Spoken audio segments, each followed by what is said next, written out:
Hi James, really good session today. Hope you found it helpful. Just going to run through a couple of points that we discussed now in the session. In terms of the swing, the problem we were getting before was the club face getting a little bit hooded and a little bit closed. If we look at the top of the backswing position here with your 7-iron, that club face now is sort of pointing up to the sky in what we call a hooded position.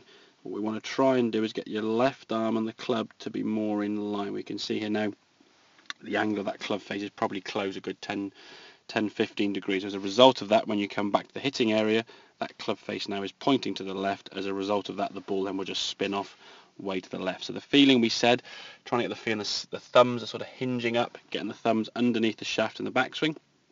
And if we look in now on the right hand side of your hybrid shot, we can see at the similar sort of position here now, your left arm and the club face much more in line there. Therefore that club face now is what we call a square position. Now it will travel a little bit further, as we can see.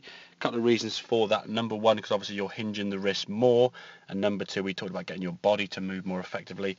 Obviously more body turn is going to mean the club's going to travel a little bit further than you're used to. But overall, the club's in a square position, so from here now we can just unwind the body. We can react to the shot and just release the body and club through, as we can see the ball now starting off down the target line and getting a nice little draw back to target.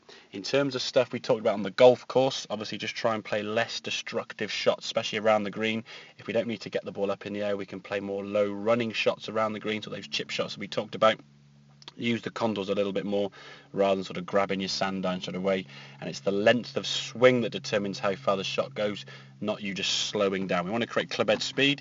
Yes, that's great, but if a shorter backswing, we can still give it a good hit and it just won't go as far. So we've still kept the rhythm and the tempo and the sensation of giving it a hit. We're just not swinging the club back so far, so therefore the ball will obviously travel a lot less. So keep that in mind when you're playing some of the shots. And as we said, in terms of the setup, keep that weight on the left side when you're playing all these shots. So hope that all makes sense. Good luck with your golf down in Bedford, and I hope it all goes well from there. Cheers, mate.